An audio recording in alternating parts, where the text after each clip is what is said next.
ఆ తర్వాత అంటాడు పాపులారా అంటాడు. ఏమంటాడండి? పాపులారా. ఒక చోట నేను వాక్యం చెబుతున్నప్పుడు కొన్ని సంవత్సరాల క్రితము రామగుండం అనే ప్రాంతంలో తెలంగాణలో ఒక పెద్ద సంఘంలో మార్నింగ్ ప్రేయర్ సమయంలో సంఘంతో మాట్లాడుతున్నప్పుడు పాపము అనే మాటకు ఒక అర్థం చెప్పాను. అప్పటికి దేవుడు తలంపిస్తే చెప్పాను. అప్పుడు ఒక ఎంఆర్ఓ గారు ఉన్నారు, రిటైర్డ్ ఎంఆర్ఓ గారు ఆ మీటింగ్లో ఉన్నాడు. మీటింగ్ అయిపోయిన తర్వాత వచ్చి పాస్టర్ గారు వాళ్ళు చెప్పారండి పాపం అనే మాటకు దాని యొక్క నిర్వచనం బాగా చెప్పారు, అది ఒకసారి చెప్పండి రాసుకుంటానని చెప్పి రాసుకున్నాడు. తర్వాత వాళ్ళ ఈ మనవరాళ్ళు ఇద్దరు రక్షించబడి ఆ రోజే చెరువులోకి తీసుకెళ్ళి బాప్తిజం కూడా ఇప్పించాడు. ఎంఆర్ఓ గారు ఇప్పుడు చనిపోయారు, బతికిన ఆ పాపము అనే మాటకు అర్థం ప్రభు తెలియజేసింది ఏంటంటే పాపం అంటే పారిపోవటం, పా అంటే పారిపోవటము, ప అంటే పడిపోవటం, ము అంటే మునిగిపోవటం. అది బైబిల్లో లేదా మాట, కేవలం మన ఊహ. పాపం అంటే ఏంటంటే దేవుని సన్నిధి నుంచి పారిపోవటం.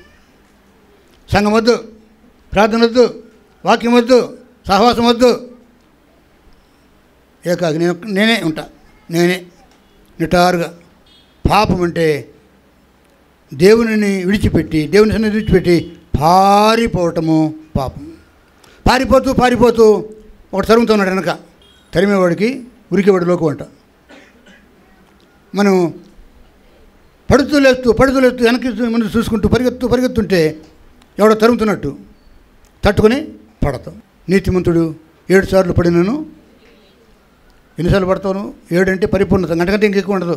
పారిపోయాం దేవుని సన్నిధి నుంచి, పడిపోయాం. ఆ తర్వాత ఏమేమండి?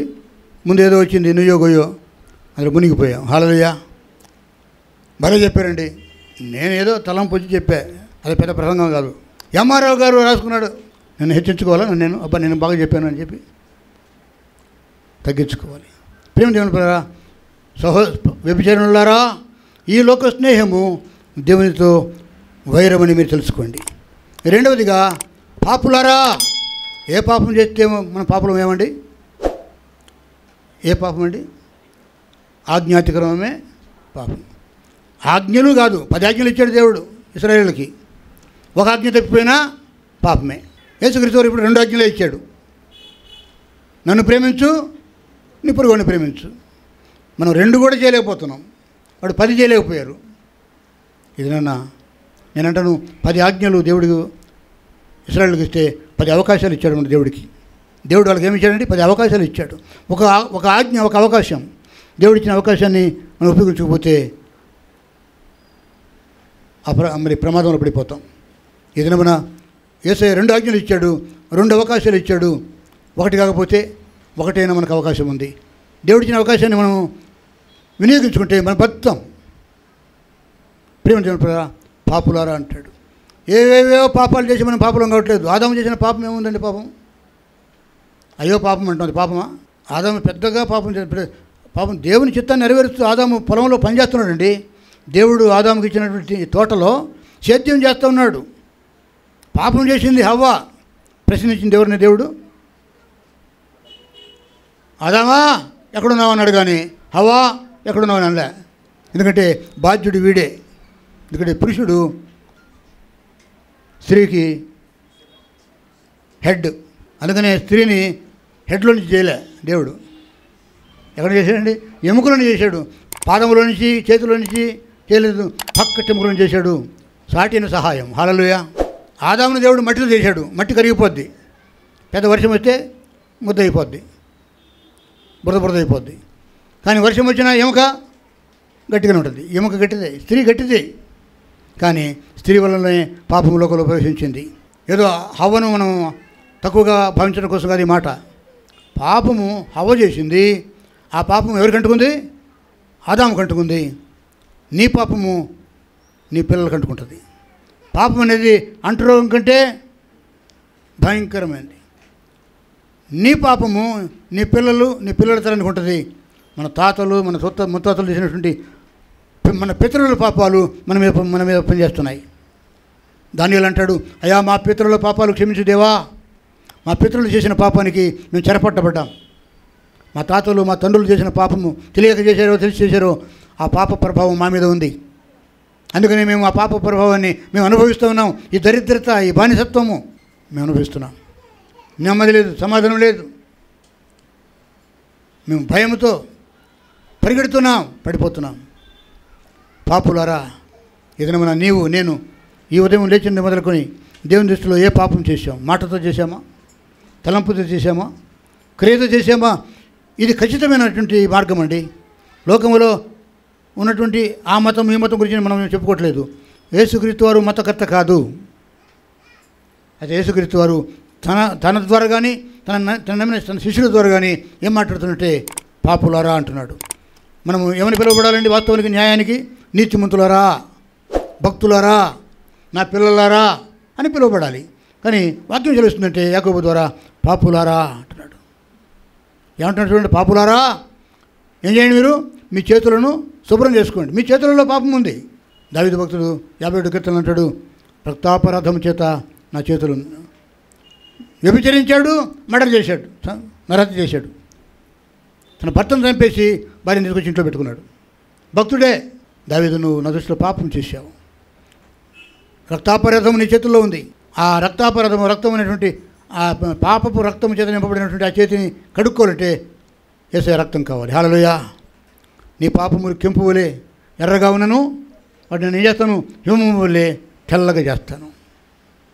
యేసయ్య రక్తం ఎరిపి ఉంటుంది, నీ రక్తం కూడా ఎరిపి ఉంటుంది. నువ్వు ఎవరైనా చంపితే ఆ రక్తం ఎరిపి ఉంటుంది. కానీ యేసు రక్తంలో ప్రభావం ఉంది.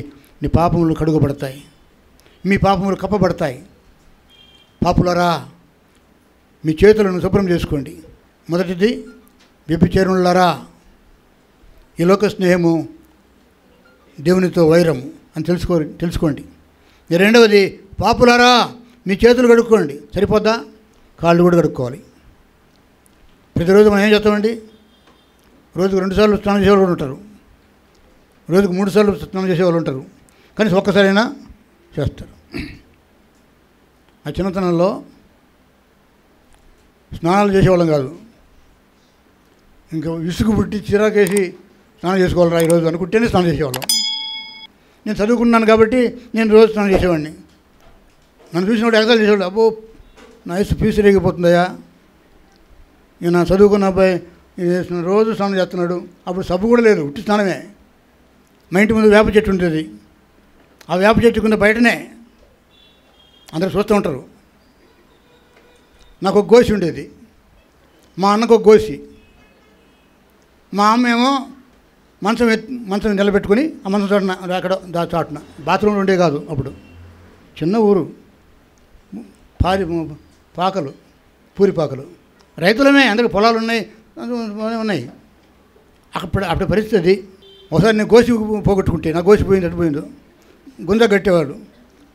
3 గోసులు, మా అన్నకు ఒక గోసి, నాకు ఒక గోసి, మా నాన్నకు ఒక గోసి. 3 గోసులు గుంజ కడితే ఆ రోజు నాకు గోసిపోయింది.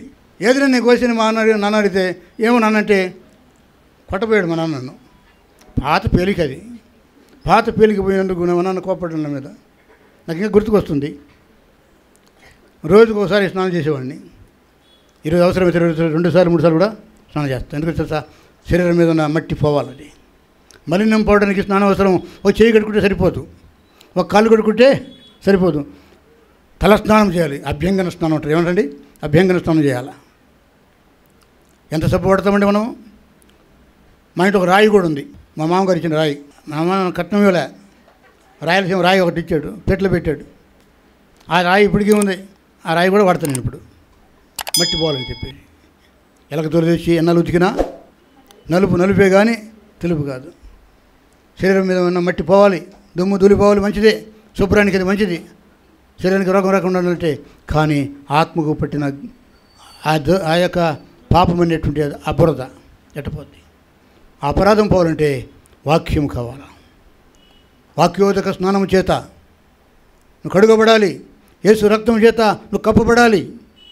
ఏ రోజుకు ఆ రోజే కడగబడుతున్నావా? పాపులారా, పాపులారా అంటాడు. ఈ మాటలు ఆ రోజు యాకోబు పత్రికలు రాస్తే ఎంతమంది సంగతులు యాకోబు ద్వారా రక్షణలోకి వచ్చినారు. ఏంటి పాస్టర్ గారు ఇట్లా అంటున్నాడు, మనల్ని పాపులు అంటున్నాడు, వ్యభిచారులు అంటున్నాడు అని చెప్పి ఒకవేళ ఆ పాస్టర్ గారి మీద కోప్పడ్డారేమో అని తెలియదు. ఈరోజున నేను మీరుతో ఒకరిగా కలుపుకొని నేను మీకంటే నీతిమంతుడిని కదని చెప్పకనే చెప్తూ మీరు నన్ను కోప్పడాలని, మీకు కోపం తెప్పించాలని ఈ మాటలు మాట్లాడలేదు. వాక్యం చెబుతుంది కాబట్టి, దేవుడే సెలవిస్తున్నారు కాబట్టి చెప్తున్నా, పాపులారా మీ చేతులను శుభ్రం చేసుకోండి అంటాడు. ఒక చెయ్యి శుభ్రంగా ఉంటే సరిపోదండి. నీ సమస్తము సర్వావయవాలు కడగబడాలి, నీ మనస్సు కడగబడాలి, నీ ఆత్మ కడగబడాలి. దానికి దేవుని వాక్యం అవసరం, యేసు రక్తం అవసరం. కడగబడదామా? మనం నీతిమంతులకు పిలువబడాలంటే మనలో నుంచి పాపము ఏ రోజుకి ఆ రోజు తొలగిపోవాలి. ప్రతిరోజు ఎందుకు స్నానం చేస్తామంటే రోజంతా అక్కడెక్కడ తిరుగుతాం, మళ్ళీ ఏమంటుకుంటుంది, ఒకసారి అయినా స్నానం చేస్తాం. ఇదేమన్నా నీ ఆత్మీయ స్థితి ఏంటి?